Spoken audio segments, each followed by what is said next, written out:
When you look at the current swirl of headlines, it's tempting to think every story is just another passing storm in the never-ending cycle of political drama. But the issues highlighted here aren't simply political theater. They're interconnected pressure points shaping America's political, economic, and social trajectory. And in this video, several such pressure points come into view, each carrying consequences far beyond the news cycle. First, there's the deepening conversation about America's fractured governance and the culture of political brinkmanship. The footage underscores how U.S. politics has entered a period where compromise isn't celebrated, it's punished.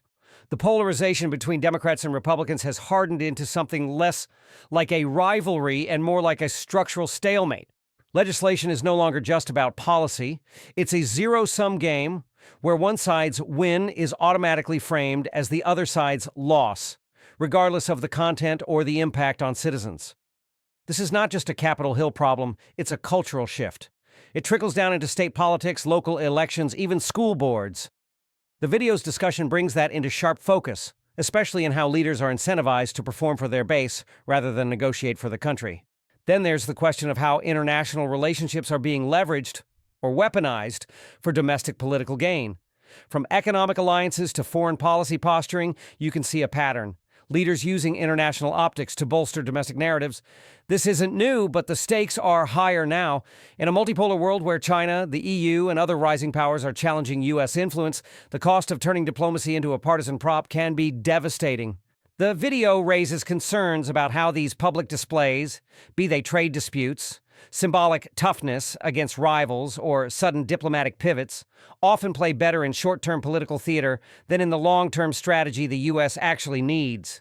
The segment also doesn't shy away from the economic undercurrents driving much of this tension. Inflation, supply chain fragility, and the shifting balance of trade are not just background noise. They're the fuel for populist rhetoric on both sides. Politicians latch onto these economic pain points, not necessarily to fix them, but to turn them into rallying cries. You can hear the frustration in the way economic facts are selectively used. A stock market dip becomes proof of failed leadership, while a rebound is spun as a personal achievement, no matter the actual cause. This weaponization of economic talking points undermines public trust because it reframes objective reality into subjective politics. There's also a thread here about the media's role in amplifying these dynamics.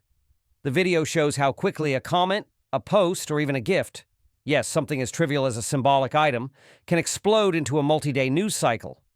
What's missing from that cycle is often the context that would turn outrage into understanding. Instead, both traditional and social media amplify the most combustible parts of a story, leaving audiences with an emotional reaction but no roadmap for what comes next. That's a dangerous pattern, because outrage without understanding is fertile ground for misinformation. Finally, there's the cultural element, how public perception is shaped less by policy outcomes and more by personality narratives. Leaders are not just judged on what they do, but on how well they own the other side, perform defiance, or deliver sound bites that can trend online. The video illustrates that phenomenon in real time. Serious policy matters share space and often lose attention to performative antics. This isn't just about one party or one politician. It's the ecosystem of incentives we've built around them. In short, part one of this reaction is about connecting the dots the video lays out. A political culture of stalemate, the dangerous use of foreign policy for domestic optics, the politicization of economic pain, the media's addiction to outrage, and the shift from policy substance to personality performance. Each of these trends is a story on its own, but together they paint a sobering picture of where America's political discourse is heading. And if we're honest, this isn't a wave that will simply pass. It's the water we're all swimming in now. If part one was about diagnosing the symptoms of America's political climate, part two digs into the deeper causes and the structural forces that make change so difficult. One recurring theme in the video is the weaponization of investigations and legal systems as tools of political warfare. We're no longer in an era where a scandal leads to bipartisan calls for accountability. Now, legal scrutiny is instantly framed through a partisan lens. If an investigation targets your political opponent, it's justice. If it targets your ally, it's a witch hunt. This binary thinking is eroding public trust in institutions that are supposed to be above politics: courts, law enforcement agencies, and oversight bodies. The video makes clear that once the perception of neutrality is gone, even legitimate rulings risk being dismissed as politically motivated. And that's a dangerous precedent. If the public stops believing in impartial justice, the very concept of rule of law begins to fray. We also see how populism continues to reshape party agendas. In theory, populism is about empowering ordinary people against corrupt elites. But in practice, it often morphs into a style of politics that thrives on perpetual grievance. Leaders fuel this by constantly framing themselves and their supporters as under siege. Every policy loss becomes proof of a conspiracy. Every setback is a betrayal. This is politically useful because it keeps supporters emotionally invested, but it's corrosive because it makes compromise politically impossible. The video highlights how this cycle feeds on itself. The more extreme the rhetoric, the more media attention it gets. The more attention, the more incentive to double down. Foreign influence and alliances also come under scrutiny here, particularly in the way they intersect with domestic narratives. The video points to moments where foreign policy decisions are less about strategic planning and more about signaling, whether that's cozying up to certain leaders to project strength or cutting ties as a show of defiance. The risk is that foreign counterparts can see through these domestic theater moves, and they adjust accordingly. In the real world, that can mean weakened negotiation positions, lost trade opportunities, or even security risks. What plays well on cable news at home doesn't always play well in global diplomacy, and the consequences often arrive quietly, months or years later. There's also a layer of economic nationalism woven through these discussions. Calls to protect domestic industries, limit imports, or impose tariffs are politically popular in certain regions, but they come with trade-offs that are rarely explained in full. The video implicitly raises a question. Are these moves really about long-term economic health, or are they about short-term political wins? It's easier to announce a bold-sounding trade action than to explain the complexities of global supply chains, and much harder to admit that protectionist policies can sometimes backfire. And then there's the information battlefield. The video shows how narratives are curated not just by what's said, but by what's left unsaid. Clips are trimmed, quotes are pulled out of context, and headlines are engineered to provoke reaction. This isn't just a media problem. Political actors are fully aware of how to play this game. In fact, they often rely on the fact that most voters will never dig beyond the headline or the viral clip. That means the truth most people operate on isn't necessarily false, but it's incomplete, tilted, and framed in ways that benefit whoever crafted it. So if part one was about the visible fractures, part two is about the deeper fault lines: legal legitimacy under strain, populism as a permanent campaign tool, foreign policy as domestic theater, economic nationalism with hidden costs, and the deliberate shaping of partial truths. These aren't random developments. They're interlinked strategies in a political era where winning the narrative often matters more than winning the policy fight. And as the video suggests, the longer this dynamic continues, the harder it will be to restore a politics grounded in shared reality.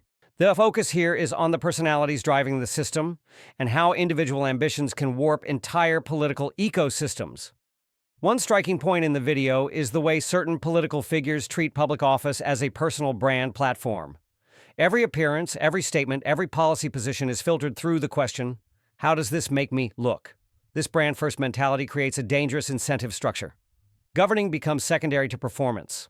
Big, complex problems, climate change, healthcare, inequality, are reduced to sound bites designed to trend on social media.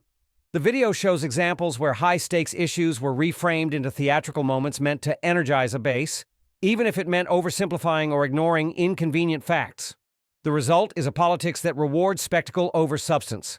In such an environment, those willing to be the loudest, most provocative, or most polarizing often outshine those trying to work quietly toward practical solutions.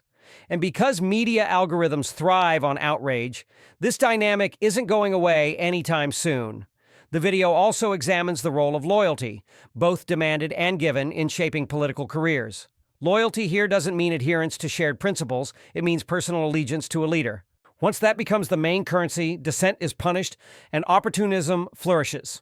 Politicians learn that success depends less on representing their constituents and more on staying in the good graces of power brokers. Over time, this corrodes the very idea of a democratic system where leaders are accountable to the people, not to each other. This problem isn't just domestic.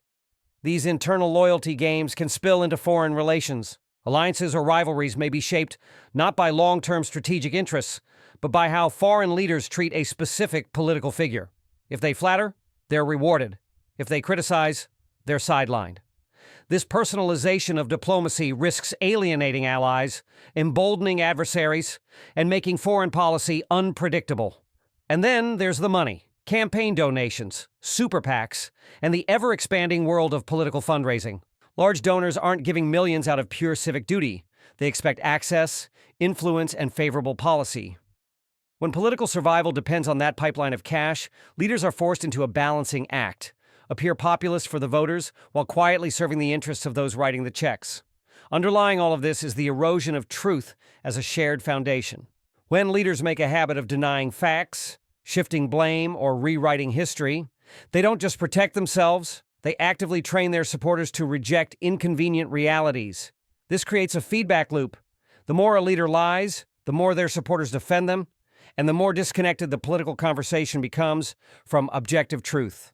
What emerges is a cycle where brand-driven politics, loyalty tests, personalized diplomacy, and moneyed influence all intertwine to keep the system locked in a state where image is king, truth is negotiable, and the public is left trying to sort fact from theater. These aren't isolated incidents. They're habits that, once normalized, become the blueprint for how politics will operate in the future. Another theme the video digs into is the strategic use of chaos, not as an accident of poor leadership, but as a deliberate political tool. Some leaders thrive when the environment is unstable because it allows them to play multiple sides, shift narratives, and rewrite the rules on the fly. When every day brings a new controversy, yesterday's scandal fades into the background, and accountability becomes harder to pin down. It's a political survival tactic.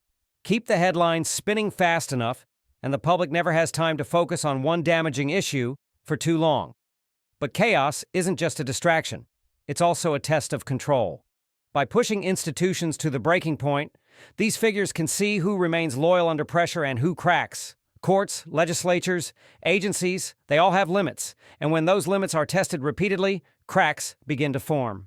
The more normalized the dysfunction becomes, the easier it is to justify extraordinary measures, sidestep norms, or consolidate power under the guise of restoring order. The video also points to how media ecosystems amplify this. Partisan outlets aren't simply reporting the news, they're curating alternate realities. Supporters are fed a steady diet of narratives that reinforce loyalty to their chosen figure, while casting all opposition as corrupt, dangerous, or even unpatriotic. In such a closed-loop information system, facts that contradict the preferred storyline are dismissed as lies, and those who present them are attacked as enemies. This deepens polarization to the point where public debate isn't about policy differences anymore. It's about two entirely separate versions of reality. That divide is fertile ground for conspiracy theories.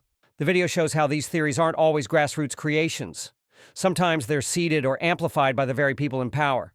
Conspiracies serve multiple functions. They rally the base, distract from real issues, and delegitimize institutions that might hold leaders accountable.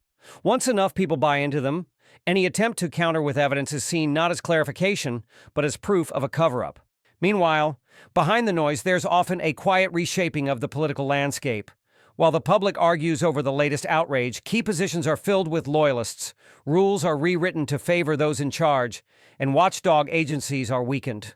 It's a long game. Incremental changes that, over time, shift the balance of power in ways that are hard to reverse. All of this raises a question the video leaves hanging. What happens when this style of politics becomes the norm rather than the exception? If leaders learn that chaos, polarization, and reality distortion are not only effective but also rewarded, then we risk entering an era where stability and truth are seen as political liabilities. The incentives will favor those who can stir the most division, keep the spotlight on themselves, and redefine truth to fit their needs. The danger isn't just that one leader can operate this way, it's that the system adapts to accommodate it. Parties, media, institutions, even voters may come to see this as the expected shape of politics.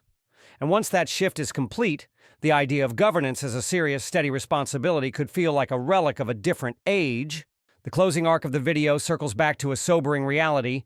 This isn't just about one political figure or one moment in time. It's about the precedent being set, the blueprint being laid out for anyone ambitious enough, ruthless enough, and shameless enough to follow it.